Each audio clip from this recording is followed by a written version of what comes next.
Tu vas voir. Des arcs-en-ciel animaux. C'était tout magique. Juste une petite question. Attention, c'est très compliqué. Vous pouvez pas comprendre. Je crois que c'est pas encore prêt. Coucou César, bienvenue dans ce nouvel épisode de C'est celui qui dit. Comment ça va en ce moment? Quelles sont les nouvelles? Pendant les vacances, j'ai fêté mon anniversaire dimanche, le 27 avril. C'était trop bien, j'ai eu plein de cadeaux, il y avait mes amis, ma famille, tout ça. Alors, je suis allée à Prison Island, c'est un peu une sorte d'escape game. Et après, je suis allée manger aux nouvelles halles de Montpellier, enfin LAT, les halles de Move. Et c'était trop bon, on a mangé burger, il y avait du magret de canard, tout ça. Et donc comme cadeau, j'ai eu un peu d'argent, une nouvelle casquette, des lunettes, un Rubik's Cube et une veste.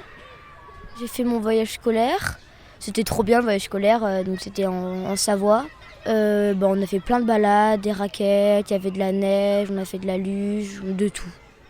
Après pendant les vacances, je suis beaucoup allée chez mes amis, surtout chez mon ami Mathis. Je suis allée aussi chez la grand-mère de mon cousin pour lui faire une surprise parce que ses parents devaient aller le chercher et rester un week-end avec eux. Donc ils m'ont proposé, je les ai accompagnés pour leur faire une surprise. Ils étaient trop contents, c'était trop bien. Et après, je suis allée à la plage, je profitais avec mes parents et ma sœur. Alors en plus, ce soir au collège, il y a le loto. Alors on était censé s'inscrire avant dimanche, sauf que ma maman elle n'avait pas compris ça. Elle pensait qu'on allait acheter sur place. Donc au début c'était un peu mort. Sauf qu'après, donc la maman de mon ami Mathis, Géraldine, elle connaît très bien les directeurs, les directrices et tout ça. Donc elle a demandé, elle a dit que ma mère devait les appeler, elle a appelé, elle a dit qu'on verra sur place. Donc j'espère qu'on pourra y participer. En plus il y aura des copains, des copines. J'ai vu les installations aussi, ça a l'air trop bien. Donc j'ai hâte si je peux le faire. Et comment ça se passe au collège? Ça se passe très très bien. Hein. J'ai eu des bonnes notes. Les cours sont bien. C'est un peu plus fatigant parce qu'on travaille un peu plus, mais sinon tout est très bien. Les professeurs sont toujours gentils, il n'y a pas de problème au collège, tout se passe bien. Ok, super. Alors est-ce que tu peux nous parler d'une actualité qui t'a marqué ces derniers temps? Alors oui, c'est toujours le foot, la Ligue des Champions. Donc j'ai vu que Barcelone et Inter, je suis pour Barcelone, ils ont fait 3-3, c'était un gros match, un beau match. Et aussi à Paris, contre Arsenal. Tout le monde a dit qu'ils allaient perdre parce qu'Arsenal a gagné 3-0 contre le Real, mais là ils ont gagné 1-0 Paris, donc je suis trop content. Et j'attends de voir demain le match retour, en croisant les doigts pour qu'on passe en finale. Alors maintenant c'est le tour de ta question, tu le sais, tu peux me poser une question de ton choix. Si la France n'existait pas, dans quel pays tu voudrais habiter?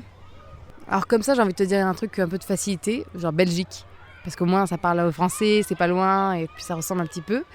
Mais bon, je vais essayer de faire le truc un peu de façon plus fun et de dire un pays un peu plus loin. Je pense à un pays un peu du nord de l'Europe comme la Suède ou la Norvège. J'ai l'impression que c'est des pays qui ont des bonnes réputations et où les gens disent qu'ils sont plutôt heureux, etc.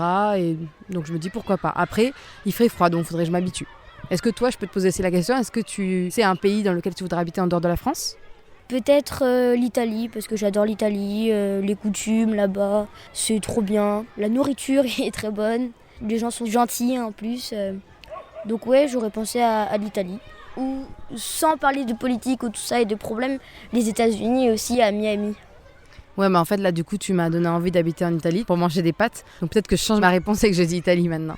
Et donc, on va passer à l'avant-dernière question qui est, est-ce que tu as une recommandation culturelle à nous partager, s'il te plaît? Alors oui, en ce moment sur Amazon Prime, il y a la nouvelle saison de LOL, c'est celui qui sort. C'est très bien. Elle était moins drôle quand même que les autres saisons, mais elle était bien quand même. Je l'ai bien aimée, donc je la recommande. C'était qui ta personnalité préférée? Artus et Vincent. Et est-ce qu'il y en a un que tu as moins aimé? C'était Cédric Doumbé parce qu'en fait je l'aime bien dans le sport, mais je trouve qu'après pour rigoler, il a pas fait beaucoup de blagues. Il a été fort pour pas rigoler, mais après les blagues, justement, j'ai pas envie de spoiler, mais bon, j'ai quand même spoilé. Pour la fin, il en restait 3 du coup, et c'était celui qui a été le plus décisif en faisant le plus de blagues. Et donc normalement Cédric Doumbé devait pas gagner, mais il s'est passé quelque chose et voilà.